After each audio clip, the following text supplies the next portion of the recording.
आज का जो हमारा टॉपिक है वो है अन्ना। अश्विन्स रिटायरमेंट कितनी अनएक्सपेक्टेड या कितनी एक्सपेक्टेड थी?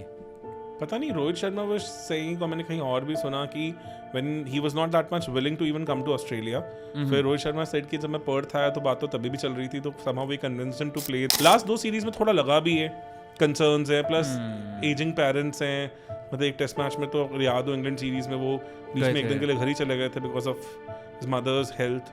बच्चे छोटे हैं, I think he has done enough his bit for the country. SENA का कंपैरिजन किया जाए तो डेफिनेटली कहीं ना कहीं I think Lyon has an edge, but अगर मैं ओवरऑल पैकेज की बात करूं तो अश्विन बहुत ज्यादा आगे निकल जाएगा बिकॉज़ एज अ बैट्समैन तो वो बहुत ही ऊपर फिर कंट्रीब्यूट करता है। भी he has variations also.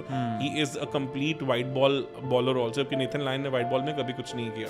मेरे को बीजीटी में इवन 2018 का एडिलेड टेस्ट बहुत अच्छा लगता है because Ashwin took 6 wickets in that, and also first innings में he played a very good hand of 25 जब टॉप ऑर्डर पूरा डिसमेंटल हो गया था। पुजारा के साथ उन्होंने काफी अच्छा पार्टनरशिप किया था, तो वो 6 विकेट्स भी बहुत क्रिटिकल थी because again he got injured after that test match and he was playing with some injury in that match also, और that set the tone for the series. और इंडिया फिर हिस्टोरिकली उस series को जीता था। अश्विन को at least test में vice captain बनाना चाहिए था। He deserved to be the captain of India also, I think. तो आप ये कह सकते थे टेस्ट मैचेस में तो yes, since long I said somehow वो ही है बिकॉज सेना में मुझे लगता है उनके साथ इंग्लैंड में थोड़ा धक्का हुआ है। He has done really well in England. 7 matches, 18 wickets, 28 की एवरेज, 60 समथिंग की strike rate is not bad by any stretch of imagination, considering कि कभी भी आपको इंग्लैंड में रैंक टर्नर तो नहीं मिलते हैं। और एक साउथहैम्पटन में ही was expected to do well, तब तो वो इंजरी से खेले थे, उनका पूरा मतलब मसल टीयर हो रखा था गंदा वाला। तो apart from that, I think the only reason why he never got that opportunity कि वो सेना में उतने ऑटोमेटिक पिक नहीं होते थे।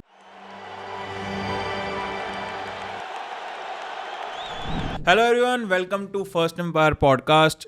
और जैसे कि हमने अपनी आईपीएल सीरीज़ ख़त्म कर ली है, जिसकी हमें काफ़ी सारी गालियाँ पड़ी हैं, काफ़ी सारी चीज़ें थी, काफ़ी सारी बातें थी जो हमने सुनी देखी, काफ़ी पॉजिटिव फीडबैक, काफ़ी नेगेटिव फीडबैक। हर एक फीडबैक को नज़रअंदाज करते हुए हम फिर से ये पॉडकास्ट कर रहे हैं क्योंकि हमारे पास सच में टाइम नहीं है।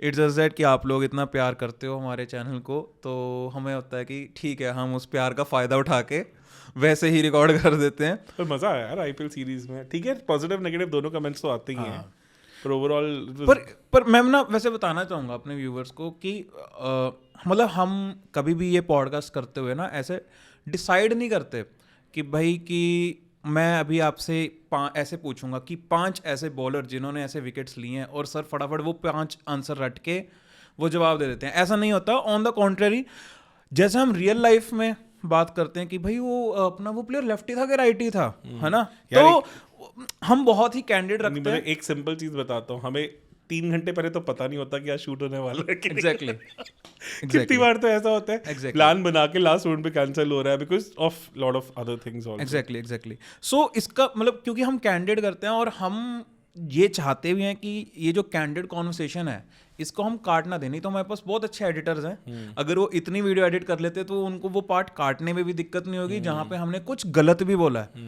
तो अगर हमने गलत बोला होता है तो हम खुद बाद में वीडियो देख के हम खुद कहते हैं ओ यार हाँ यार ये तो मिस कर दिया हमने।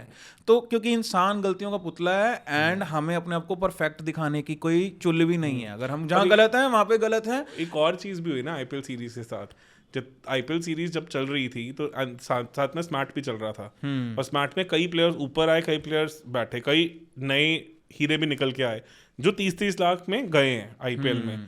तो वो एक जैसे मुंबई के साथ हुआ, ठीक है, तो उस पर्टिकुलर प्लेयर्स को ऑब्वियसली ड्यूरिंग द ऑक्शन इतना डिस्कशन पॉइंट नहीं था on the sidelines, but smart में the kind of showed performance. और हर बार हुआ आईपीएल में कि जो स्मार्ट के बाद टीम्स का कॉम्पोजिशन काफी डिफरेंट दिखने लग जाता है। इसलिए हमने लास्ट ईयर भी फरवरी मार्च में सीरीज की थी जहां हमने स्मार्ट को भी फिर इंक्लूड करके अपनी सारे एनालिसिस में उनको इंटीग्रेट किया था। वैसा करेंगे, डेफिनेटली करेंगे फॉर श्योर। तो अपनी इसी कैंडिड कॉन्वर्सेशन को कंटिन्यू करते हुए आज का जो हमारा टॉपिक है वो है अन्ना।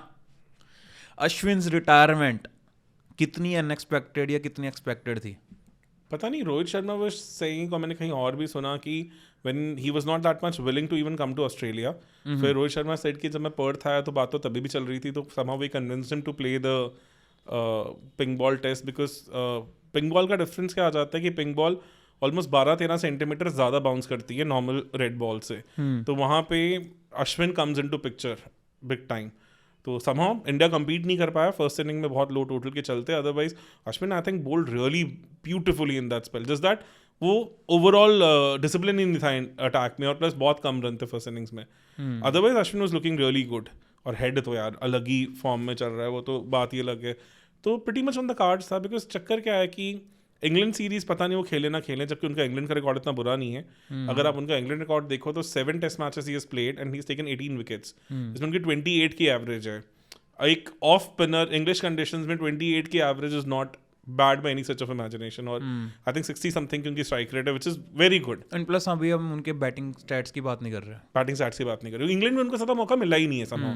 तो मुझे इस बार भी था शायद उनको चांस नहीं मिलेगा. And by the time he will be eligible to play in India again 39 के होंगे, 39 प्लस होंगे.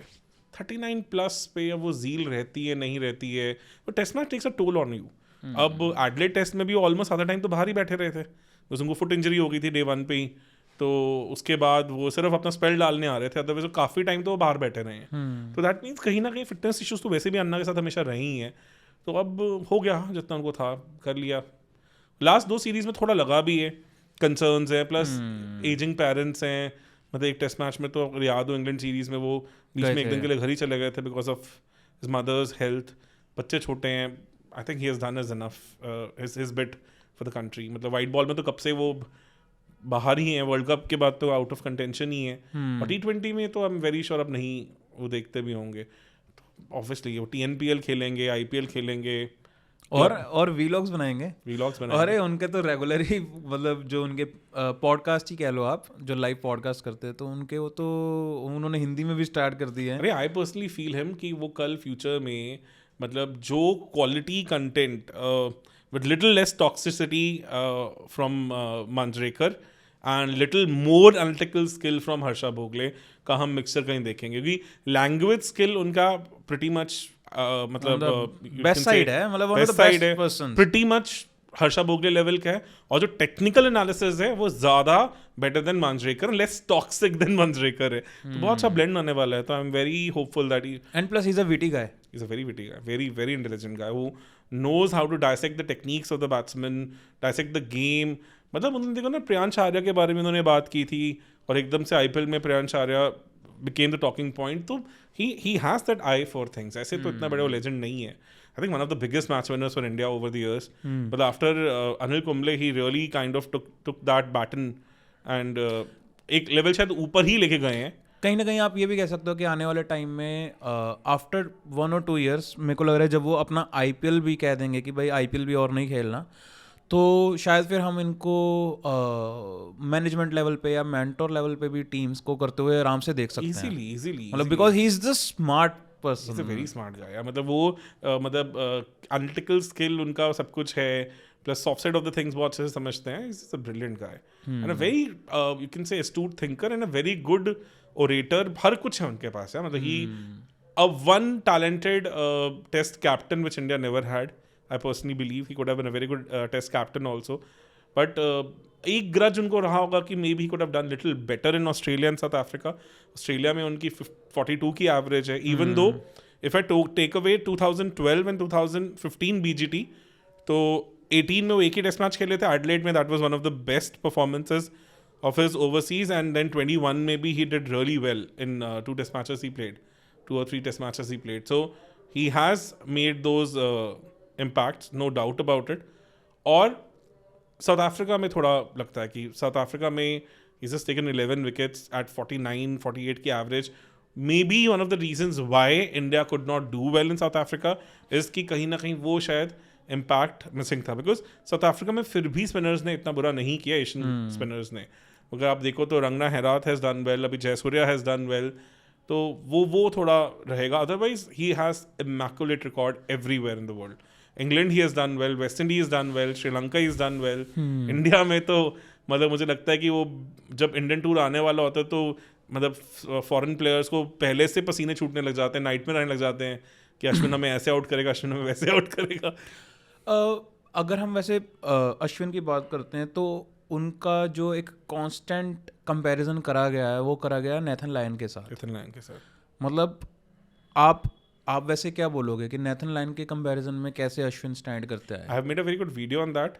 बहुत डिटेल में मैंने उनके बॉलिंग एनालिसिस से लेके हर कुछ डिस्कस किया कि जैसे जो अश्विन स्टार्टिंग में ज़्यादा फ्रंट ऑन थे। फ्रंट ऑन मीन्स कि आप कि chest is basically more towards the batsman, तो उसके कारण क्या होता था उनको साइड स्पिन ज़्यादा मिलती थी, ओवर स्पिन नहीं मिलती थी। तो वो विकेट जहाँ पे बाउंस चाहिए होता है आप यूज़ कर सकते हो, और मे बी उतनी टर्न नहीं होती है। जैसे कि Australia South Africa used to struggle a lot.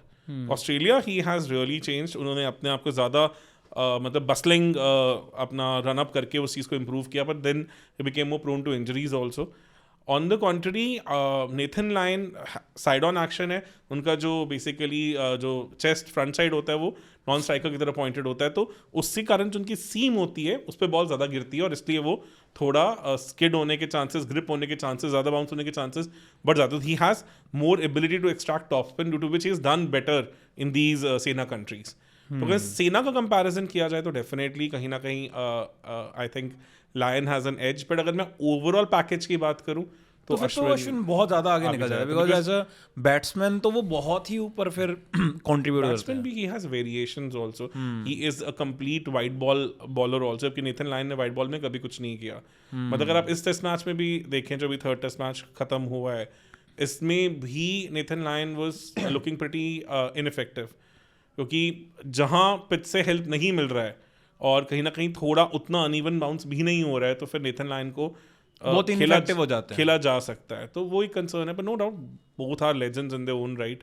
And कहीं ना कहीं नेथन लायन के साथ 3 बहुत दिग्गज फास्ट बॉलर साथ चले हैं काफी लंबा, वो भी बहुत मैटर करता है कि कहीं बहुत मतलब बहुत बड़े बॉलर्स। अब जैसे अश्विन बहुत बार बोलते हैं कि इंडिया में अगर लेफ्ट आर्म सीमर्स होते तो मेरा विकेट कॉलम आपको ज़्यादा दिखता, क्योंकि वो फुट मार्क्स क्रिएट हो जाते हैं एक तो इसका नेथन लायन को बहुत एडवांटेज मिला है। क्योंकि अगर आप देखो तो मिचेल स्टार्क इतने तब से खेल रहे हैं जब से ये भी खेल रहे हैं, बिल्कुल से, और इतना मतलब उनसे 195 सेंटीमीटर की हाइट का बॉलर जब विकेट पे लैंड करता है तो वहाँ पे जो फुट मार्क्स क्रिएट हो जाते हैं, that really helps off spinner any day. मतलब इसमें कोई डाउट ही नहीं है। तो ये एक डिसएडवांटेज तो डेफिनेटली रहा है।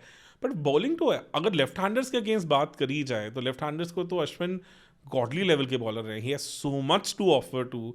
कैरम बॉल है उनके पास, वो स्ट्रेट ऑन है, मतलब उनके पास ब्यूटीफुल ऑफ स्पिन कंट्रोल है। I think he is a nightmare for left handers. मतलब मैं अगर लेफ्ट हैंडर्स के उनके डिसमिसल्स की बात करूँ तो जिन्होंने एलिस्टर कुक को 2018 में first test match in England में तंग किया था, वो beautiful display of spin bowling against left hander था ऑन अ विकेट जहाँ पे इतनी हेल्प नहीं थी स्पिनर के लिए।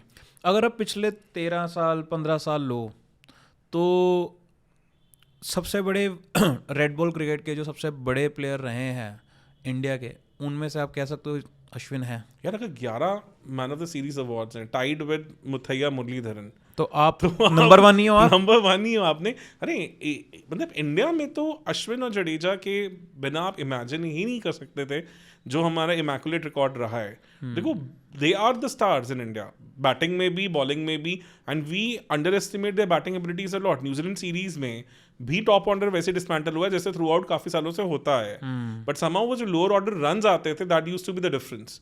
इस बार वो नहीं हुआ, तो हमने क्लियरली डिफरेंस देखा। Even Bangladesh against first test match में अश्विन का वो 100 और जडेजा का वो 80 odd saved us the match, and otherwise वो सीरीज भी शायद कुछ और ही होती। तो ये तो काफ़ी बार हुआ ही है कि मतलब उनके 600 लोअर ऑर्डर में, plus then his ability to like finish off matches. मतलब बीजीटी की अगर मैं टॉप 5 परफॉर्मेंसेस की ही बात करूँ तो he has so much to offer too. मतलब मेरे लिए number 1 performance comes up as Melbourne, no doubt about it. 2020 that test match was set up by him because reason था उसे पिछले मैच में 36 ऑल आउट होके आई थी। तो we were down and out, हमारा कॉन्फिडेंस खत्म था। तो he bowled beautifully in Adelaide also, and Kohli भी चले गए थे। उस टाइम पे मेलबर्न में जो first day of the test match में जहाँ पे जनरली स्पिनर को इतनी हेल्प होती ही नहीं है, जिस तरह से उन्होंने स्मिथ को आउट किया, जिस तरह से उन्होंने लेबशान को तंग किया, जिस तरह से उन्होंने पेन को आउट किया, और जिस तरह से उन्होंने मतलब लिटरली मजाक सा बनाया था ऑस्ट्रेलियन बैटिंग का, he kind of scared Australian batting in that innings with beautiful lines. मतलब उन्होंने डिफेंसिव प्लस अटैकिंग लाइंस रखी थी और बड़ा अच्छा उन्होंने मतलब लेग स्लिप का और फॉरवर्ड शॉट लेग का यूज़ किया था. एंड आई थिंक मतलब मानुष लबेशन ने कहा था उसके बाद कि वर्ल्ड के सबसे टफेस्ट बॉलर लगते हैं उनको, मतलब अश्विन. तो that was one beautiful spell of his. India won that test match because of him, I personally believe. जो कि Ajinkya Rahane's 100 was very critical, but वो जो फर्स्ट डे 190 पे ऑल आउट करके जो एक ऑस्ट्रेलिया को तोड़ा, और वो भी 36 ऑल आउट की कॉन्फिडेंस के बाद ऑस्ट्रेलिया 190 पे ऑल आउट हुई, तो बड़ी चीज़ थी वो. और काफ़ी टाइट बॉलिंग की थी उन्होंने. आई थिंक 34-35 ओवर में 50 रन देके 3 विकेट दी थी, या नहीं शायद आई थिंक 35 रन लेके 3 विकेट दी थी, which was very good 24 overs में, इफ आई रिमेंबर करेक्टली. और देन उसे अगला टेस्ट मैच सिडनी, जहाँ उन्होंने बिहारी के साथ टेस्ट मैच बचाया, जिसके चलते फिर हम ब्रिस्बेन में गए कॉन्फिडेंस लेके कि हम शायद कुछ मिरेकल कर सकते हैं, कुछ बड़ा कर सकते हैं. और उसमें तो उन्होंने जो बैटिंग में करके दिखाया था, बिल्कुल सही. और उसके सिवा मेरे को बीजीटी में इवन 2018 का एडलेट टेस्ट बहुत अच्छा लगता है, because Ashwin took 6 wickets in that. And also first innings में he played a very good hand of 25, जब टॉप ऑर्डर पूरा डिसमेंटल हो गया था. पुजारा के साथ उन्होंने काफ़ी अच्छा पार्टनरशिप किया था. तो वो 6 विकेट्स भी बहुत क्रिटिकल थी, because again he got injured after that test match, and he was playing with some injury in that match also. और that set the tone for the series, और इंडिया फिर हिस्टोरिकली उस series को जीता था. इसके सिवा अगर मैं उनके टॉप 5 परफॉर्मेंसेस की बात करूं, तो बैंगलोर टेस्ट मुझे याद आता है 2017 का, because first test match India बहुत बुरी तरह नागपुर में हारा था, बहुत बुरी तरह 300 प्लस रन से हारा था. और सेकेंड टेस्ट मैच में हम पीछे लगे हुए थे, सिर्फ 190 रन चाहिए थे, और ऐसे कोई बहुत ज़्यादा हेल्प नहीं थी स्पिनर्स के लिए. बॉल नीचे रह रही थी, पर बहुत टर्न नहीं थी, साइडवेज टर्न नहीं थी. वहाँ पे वो 6 विकेट हॉल लेना और 1-1 की वापसी करना, और फिर अल्टीमेटली इंडिया इवेंचुअली वो सीरीज जीता, I think was a big big big step. और अगर हम वहाँ बैंगलोर में हार जाते तो डेफिनेटली सीरीज खत्म थी. 4 मैच सीरीज में तो फिर आपके पास कमबैक करने का चांस ही नहीं बचता, और वो बहुत बड़ा डिजास्टर होता है इंडियन क्रिकेट के लिए, जो मतलब शायद हम अब डिस्कस कर रहे हैं होम सीरीज की, हम 2017 में डिस्कस कर रहे होते. तो वन बिग परफॉर्मेंस था उनका. इसके सिवा अगर मैं बात करूं, मतलब जो उनके टॉप 5 परफॉर्मेंसेज में से इवन 2 परफॉर्मेंसेज और हैं जो मुझे लगती हैं we can still discuss. BGT में एक डेब्यू मैच, मतलब डेब्यू नहीं कहूँगा, ऑस्ट्रेलिया में उनका पहला मैच मेलबर्न 2011, जब सचिन द्रविड़ एंड ऑल के साथ. उस सीरीज का इसलिए because I felt that India had a very strong chance of winning that series, because Australia was also down and out. और तब Ashwin took 3 wickets in first inning, played very good hand with the bat. दो 30 plus scores उन्होंने score किए थे, run a ball almost. And after Sachin Tendulkar he look the second best batter in that match. इतना अच्छा उनका confidence flow आया था उन विकेट्स पे, जबकि वो पहली बार ऑस्ट्रेलिया गए थे. तो वहाँ he showed the glimpses that he is that bowling allrounder which India is looking for. तो वो मुझे लगता है कि उनके बीजीटी के टॉप 5 परफॉर्मेंसेज होंगी. अच्छा, ये आप बीजीटी की बोल रहे हो, अगर इन टोटलिटी बोलोगे तो फिर तो शायद 1.5-2 घंटे कम पड़ जाएंगे हमें. फिर तो बहुत है यार. फिर तो मतलब आपके पास आप मतलब ऐसे मैचेस, ऐसे सिचुएशंस उन्होंने जितवाया बैट के साथ, बॉल के साथ, जहां आप उम्मीद ही नहीं कर रहे थे. फिर तो आई थिंक अगर वाइट बॉल क्रिकेट भी ऐड कर लेते हैं फिर तो बहुत कुछ हो जाता है. और 11 मैन ऑफ द सीरीज जीते हैं, तो दैट मीन्स कि आप मान के चलो कि 11 और एवरेज एक सीरीज में 3 मैच होते हैं, तो आपके पास 30-35 मैच तो सीधा स्ट्रेट अवे होंगे, जहाँ पे आप डिस्कस कर सकते हो कि अश्विन कितने बढ़िया प्लेयर थे. और ऐसे कितनी सीरीज हैं उन्होंने एक अच्छे मैच में बहुत अच्छा परफॉर्म किया, उसके बाद शायद वैसा नहीं हो पाया. तो मे बी अराउंड 40-50 मैचेस होंगे जहाँ पे Ashwin has played a important role for India. So आप बोल सकते हो ऑलमोस्ट 1 in 2, मतलब 50% मैचेस में he has performed. As I said, after Anil Kumble अगर किसी का नाम आता है तो वो आई थिंक अश्विन ही होंगे जिन्होंने इंडिया को इतने सारे घर पे मैचेस जिताए. आप ये बोल सकते हो कि ये अब हरभजन से ऊपर चले गए हैं उस एनी डे. और Harbhajan had a very major role in that one Australia series 2001, पर अश्विन तो थ्रू आउट ही रेलिवेंट बहुत ज़्यादा रहे. मतलब उनका होम का रिकॉर्ड तो आप मैच ही नहीं कर सकते. शायद अनिल कुंबले भी शायद ना मैच कर पाए उतना. और आप करियर एवरेज देखो, you are retiring at the average of 24 as a spinner. 24 as a spinner is way better than even Shane Warne. और मतलब चलो कह सकते हैं कि शेन वॉर्न ने मे बी एशिया में उतने मैचेस नहीं खेले, पर एशिया में शेन वॉर्न कुछ कर भी नहीं पाए थे ज़्यादा. इंडिया में तो वैसे ही कुछ नहीं कर पाए ज़्यादा. तो उस हिसाब से मतलब अश्विन 24 की एवरेज पर रिटायर हो रहे हैं. I think he has done enough to be rated as one of the legends. अगर 3 प्लेयर्स मैं लास्ट 30 ईयर्स बोलूँ जिनके कारण हम घर में जीतते आए हैं, तो वो नंबर 1 पे Ashwin and Kumble pretty much level. Batting add कर दूं अश्विन की तो शायद एक नॉच ऊपर चले जाते हैं वो, एंड देन जडेजा। तो ये 3 प्लेयर्स हैं जिन्होंने हमें पिछले 30 साल में घर में एक ऑलमोस्ट इनविंसिबल रिकॉर्ड मेंटेन करने का चांस दिया है। उसमें ऑब्वियसली नंबर 4 पे हरभजन भी जुड़ते हैं, बट ये भी आप बॉलर्स की बात कर रहे हो, है मैं ना? इवन बैटर्स की भी इंक्लूड कर लूँ अगर इम्पैक्ट की बात करूँ। Batters in general have done well in India. Indian batters, Sachin ने अच्छा किया है, द्रविड़ ने अच्छा किया है, लक्ष्मण ने अच्छा किया है, पुजारा ने अच्छा किया है, Kohli has also done well. But अगर मैं कहूँ कि मैच विनर्स जिन्होंने सिंगल हैंडेडली मैचेस जीते हैं इंडिया में, वो काफ़ी हद तक पिछले 30 सालों में बॉलर्स ने या स्पिनर्स ने ही मैचेस जितवाए हैं। आप कहीं ना कहीं ये कह सकते हो वैसे कि अश्विन को एटलीस्ट टेस्ट में वाइस कैप्टन बनाना चाहिए था। He deserved to be the captain of India also, I think. तो आप ये कह सकते टेस्ट थे कि मैचेस में तो yes, since long I said somehow वो ही है, because सेना में मुझे लगता है उनके साथ इंग्लैंड में थोड़ा धक्का हुआ है। He has done really well in England. 7 matches, 18 wickets, 28 की एवरेज, 60 something की strike rate is not bad by any stretch of imagination, considering कि कभी भी आपको इंग्लैंड में रैंक टर्नर तो नहीं मिलते हैं। और एक साउथहैम्पटन में he was expected to do well, तब तो वो इंजरी से खेले थे, उनका पूरा मतलब मसल टीयर हो रखा था गंदा वाला। तो apart from that I think the only reason why he never got that opportunity कि वो सेना में उतने ऑटोमेटिक पिक नहीं होते थे। न्यूजीलैंड में he just played 1 test match, Australia में he played 11 test matches, I think South Africa में ही प्लेड 7 टेस्ट मैचेस। और वो ही एक रीज़न है मे बी दैट वो जो एक एलूसिव 5 विकेट हॉल उनको जो सेना में नहीं मिल पाया, that is just one big blot on his career. Apart from that कुछ और लगता नहीं। This is the reason why he never became the captain of India. Otherwise तो इतने एस्टूट थिंकर, इतने बड़े मैच विनर। आपको ये लगता है कि जैसे कोहली थे, जो Kohli as a test captain मतलब अभी तक के सबसे बेस्ट निकल के आए हैं, मतलब अब पता चल रहा है कि नहीं सिर्फ टीम ही नहीं, कैप्टन भी उतना मैटर करता है टेस्ट में। ये कोहली के जाने से पता चल रहा है, ऐसा एरा के बाद पता चला जाता है। आप जब कोहली खेल रहे थे तो कोहली ने जब तक टेस्ट में करा कंट्रीब्यूट, तो कहीं पे लगे नहीं कि कोहली को टेस्ट कैप्टनसी छोड़नी भी चाहिए। इवन आज भी ऐसा लगता है कि शायद आज भी ना छोड़ते तो बेटर ही रहता। उस पूरे अगर मैं साइकिल में देखूं तो कहीं पे मुझे ये नहीं समझ आ रहा था कि अगर अश्विन बनते भी तो बनते कब। आप मुझे ये बताइए कि Rohit Sharma also, if you take out that 2021 England series, SENA के आपके ऑटोमेटिक पिक नहीं है। इनफैक्ट सेना में वो खेले भी नहीं है ज़्यादा। साउथ अफ्रीका में इस सीरीज को छोड़ दें 23-24 वाली को, उससे पिछली सीरीज 21 में ही वॉज नॉट अवेलेबल, 18 में he was almost non existent, और 14 में भी उनका कुछ वैसा ही परफॉर्मेंस था। इंग्लैंड में भी ये वो 21 वाली सीरीज को छोड़ दें तो कोई खास ज़्यादा किया नहीं है। और ऑस्ट्रेलिया में भी अभी तक I think he struggle to even score 100 in Australia. तो रोहित शर्मा का भी सेना रिकॉर्ड कोई इतना ऐसा नहीं है कि हाँ he becomes the automatic pick for the captain role in these countries, but still he got that opportunity. तो मुझे लगता है कि शायद बिकॉज हाँ ये हो जाता है कि वाइट बॉल और रेड बॉल में हम जनरली स्प्लिट कैप्टनसी के लिए जाते नहीं हैं, और थोड़ा अश्विन का जब तक कोहली गए थे थोड़ा सा फिटनेस कंसर्न्स भी आने शुरू हो गए थे।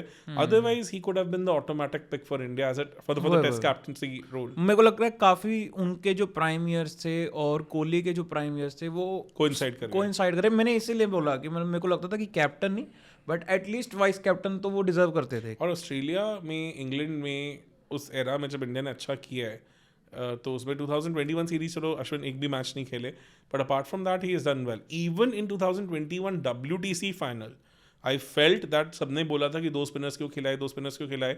अगर आप उस सीरीज के रिकॉर्ड्स देख, मतलब उस मैच के रिकॉर्ड देखोगे तो Ashwin and Jadeja really bowled well.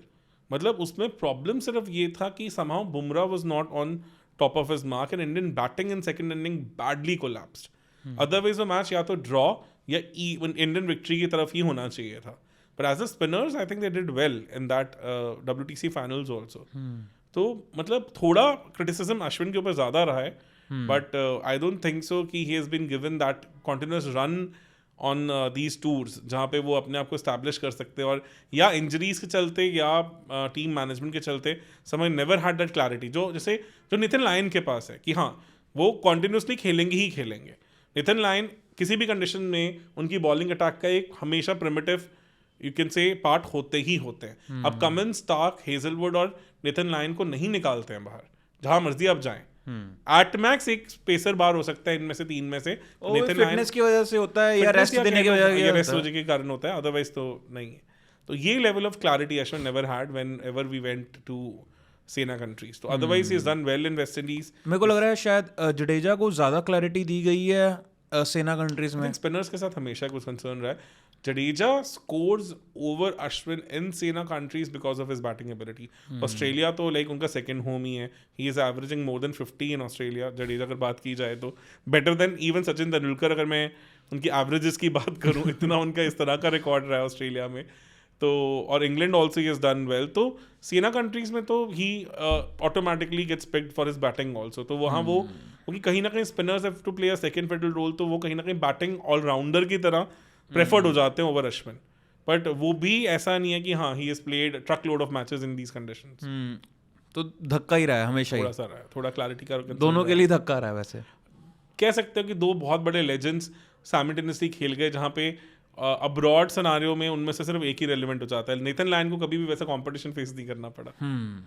तो शायद वर्ल्ड क्रिकेट में किसी भी और टीम में किसी के साथ ऐसा टैलेंट नहीं है कि दो वर्ल्ड क्लास स्पिनर्स आपके पास हैं जो बहुत अमेजिंग बैटर्स भी हैं। और मतलब ये लग्जरी इंडिया के पास ही थी इतने सालों से। And we been lucky and that's why we had such an immaculate record at home.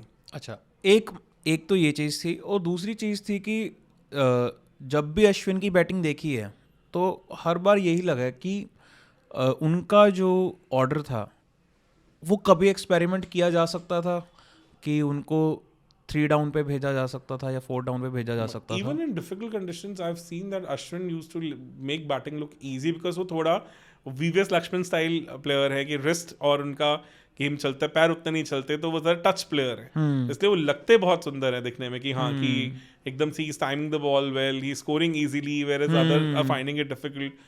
But I don't think so. I think he is again I said कि जडेजा बैटिंग पैकिंग ऑर्डर में थोड़ा उनसे ऊपर ही रहे लास्ट 6-7 सालों से, तो for sure. तो आई थिंक पर जैसे जडेजा का एक खेलने का स्टाइल है जो उन्होंने पिछले 5-6 साल में डिस्कवर करा कि if he takes time then he is as good as any batter, और बढ़िया ही है, बल्कि हमारे बाकी बैट्समैन से बेटर ही है एज अ टेस्ट प्लेयर बोल रहा हूँ मैं जडेजा का।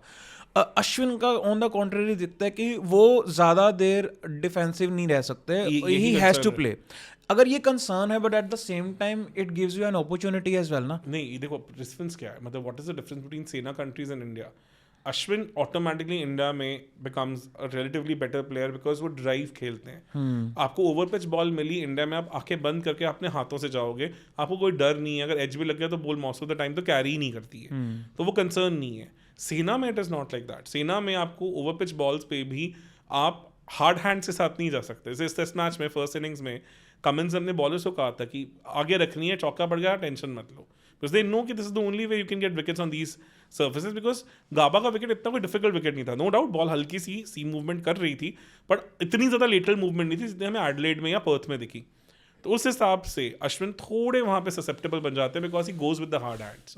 तो जहाँ उनको थोड़ा सा आउटसाइड ऑप्शन ड्राइविंग लेन मिलती है, वो हार्ड हैंड से जाके थोड़ा स्लिप कॉर्डन अपना इनटू पिक्चर ले आते हैं। तो ये कंसर्न रहा है अश्विन के साथ। वही हार्ड हैंड्स उनके लिए इंडिया में बहुत ब्रिलियंटली वर्क करते हैं। तो सेना कंट्रीज में you need to play closer to your body with your soft hand, जिस तरह से केएल राहुल ने दिखाया, जडेजा ने दिखाया, वो बहुत इंपॉर्टेंट हो जाता है वहाँ पे। चलिए मैं अपने व्यूवर्स को बता दूं कि इसमें हमने बीजीटी में जो अश्विन की बेस्ट परफॉर्मेंसेज हैं वो डिस्कस करी हैं। कभी मौका मिला तो हम इन टोटलिटी अश्विन की जो परफॉर्मेंसेज हैं उसको भी हम करेंगे, उनके बारे में बात करेंगे, पर because of shortage of time तो we will just keep it to here only. And we really wish good luck to Ashwin. वैसे तो ज़रूरत है नहीं उन्हें जैसे वो पर्सन है, बट बहुत मज़ा आया, मतलब उनको बॉलिंग करते हुए लेफ्टीज को देख के वो एक मेमोरी जो है वो हमेशा याद रहेगी। कुछ मेमोरीज उन्होंने ऐसे दी हैं जो शायद कभी भूल नहीं सकते, जैसे कि हाशिम अमला को जो बोल्ड करा था उन्होंने, याद है वो तो भूल ही नहीं सकता। वो तो T20 ball of the century है। वो तो ऐसे है ना कि आप सुन्न हो जाते हो देख के कि बैट्समैन तो सुन्न हुआ, आप भी सुन्न हो गए देख के कि यार ये क्या कर दिया बंदे ने। मतलब वो लिटरली मतलब एज एन ऑफ स्पिनर किया साथ में, वो एज अ ऑफ स्पिनर आप ये चीज कर रहे हो, बाहर से पढ़ के आप ऑफ स्पिनर बना रहे हो। मतलब मैं बोलूंगा कि उस पे बोल्ड होके आशिम आमला ने मतलब यही प्रूव करा कि हाँ यार कि this was an inhuman effort, ये कोई आम इंसान कर ही नहीं सकता था। बिल्कुल सही। ये मतलब out of the world effort था वो, एलियन वाली ये एलियन था, ये एक्सपेक्ट नहीं किया था। और ये ना उन्होंने ऐसे ग्लिम्पसेस दिए हैं। अगर आपको मुंबई टेस्ट मैच याद हो तो उसने जो उन्होंने ग्लेन फिलिप्स को बोल्ड किया था कैरम बॉल के साथ, तो वो उन्होंने दिखाया था कि अभी भी मेरे में वो है। मुझे लगता है जैसे एडलेड टेस्ट मैच में he was not on the field for majority of the time, fitness issues तो अब है ही हैं because he is not a natural athlete, we have to understand that also, and age is also definitely not on his side. वो मुझसे hardly कुछ 5 महीने छोटे हैं, तो इसका मतलब जितना मैं एंशियंट हूँ वो भी ऑलमोस्ट उतना ही एंशियंट है। तो आप समझ सकते हो कि मतलब मुश्किल है इस उम्र में। आपने मीम मटेरियल दे दिया, पता है मुझे तो दिया साथ में व्यूवर्स को भी दे दिया। तो देखो अब है ही है ना जो चीज़ है। अगर हम लोग अपने बाल काले करके आ जाते हैं इससे थोड़ा फर्क लगता है, बट अदरवाइज तो बहुत बुढ़े हो चुके हैं। तो अश्विन बाय द टाइम जो आगे आते तो वो 39 के होते, तो बहुत मुश्किल है इंडिया में। 39 यार is too much for a spinner, it's too much. Reason पता क्या होता है एज अ स्पिनर, कंसर्न क्या होता है कि आपको अपनी मसल मेमोरी पे बॉल करनी है। जब आपकी मसल्स वीक होनी शुरू हो जाती है ना, आपकी बॉडी उतनी जान नहीं रखती, तो आपको एक टिप्पे पे बॉल डालना भी उतना ईजी नहीं रहता बिकॉज आपका जो बायोमैकेनिक्स है वो उतने स्मूथली वर्क नहीं कर रहा, या तो आपको रीवर्क करना पड़ेगा बहुत ज़्यादा। जहाँ आपको अगर मसल मेमोरी को कंटेन करने के लिए आपको 2-3 घंटे की प्रैक्टिस चाहिए, तो बड़ी एज में 5-6 घंटे की प्रैक्टिस चाहिए। वो चीज़ ज़ील रहना when you have achieved everything रह क्या गया। अब अश्विन इससे ऊपर क्या लेके जाते हैं? मतलब मुझे लगता है कहीं ना कहीं वो एक न्यूजीलैंड सीरीज ने उनका एक वो कहीं ना कहीं सेल्फ प्राइड तोड़ा और उनको लगा यार अब इसके बाद क्या, मतलब दोबारा वो 12 साल का सर्कल तो मैं क्रिएट कर नहीं सकता। लेकिन इनविंसिबिलिटी वाला रिकॉर्ड में भी वो चाहते होते हैं कि मेंटेन करके जाते हैं, but then he ended that series with 42 की एवरेज, वो भी इंडिया में। तो कहीं ना कहीं लगा उनको people like him who have always been like who have taken pride in their play, उनके लिए हो गया कि यार बस मैंने कर दिया, कि ये कर दिया, अब the batter has to pass to the next one. Exactly and वो लगते भी हैं ऐसे हैं कि more than like he never treats himself like a celebrity, which is a very good thing कि भाई ठीक है मेरा टाइम हो गया, now it's time to go. Otherwise आपने कभी भी उनको क्रिप करते देखा है कि मैं सीरीज में नहीं खेला, मुझे ये था वो था ऐसा वैसा फलाना ढिमकाना? I would have loved him to win one WTC because he deserved more than anybody else, he deserved। पर ये भी एक बात हो सकती है कि शायद अब अश्विन को लग रहा है अपना मुश्किल भी है शायद, पहुंच भी कौन सा मुझे खिलाएंगे तो वो भी कंसर्न है। तो ठीक है, आई थिंक हो गया उनका, काफी हद तक उन्होंने अच्छा किया। चलिए सर, करते हैं किसी दिन अश्विन पे हम कुछ इनकी इंटरेस्टिंग स्टोरीज जो है निकाल के करते हैं। तो गाइज ये था हमारा अश्विन का रिटायरमेंट स्पेशल वीडियो, एंड नहीं एक्सपेक्ट कर रहे थे, इसीलिए आपके लिए भी अनएक्सपेक्टेड वीडियो है। जब वो विराट कोहली को हक करके रो रहे थे ना, तो ट्विटर पे ट्रेंड होना शुरू हो गया था कि बस अश्विन रिटायर। मैंने कहा यार ये क्या हो रहा है, तो मैं सारे न्यूज़ व्यूज सब चेक कर रहा हूँ, कहीं कुछ नहीं आ रहा।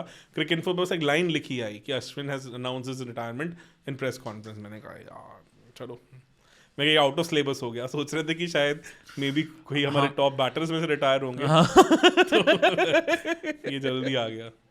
मतलब मेरे को लग रहा है कि अगर यहाँ पे फॉर एग्जांपल, वैसे होएगा तो नहीं, मतलब हाइपोथेटिकली अगर रोहित शर्मा रिटायरमेंट लेते या विराट कोहली लेते तो शायद ज़्यादा हैरानी ना होती। विराट आई वुड फेरी होती, पर रोहित के केस में तो पक्का ना होती भी, इसलिए नॉट बिकॉज रोहित का ना क्लियरली थोड़ा लगने लग गया अब कि टेक्निकल इशू, मेंटल इशू, बहुत सारी चीजें हैं। मतलब कि चलो सर उसका ना अगले पॉडकास्ट में करते हैं, ये अश्विन जी पे खत्म करते हैं। So thank you so much sir, ये बढ़िया पॉडकास्ट था, काफ़ी मज़ा आया बात करके। एंड अगर आपको भी कुछ अश्विन की, हमारे अन्ना की कुछ मेमोरीज याद हैं, किसी बारे में आप चाहते हो हम उनके स्पेसिफिकली बात करें, तो प्लीज़ मेक श्योर कि कमेंट सेक्शन में आप ज़रूर बताओ। Thank you so much sir. Thank you.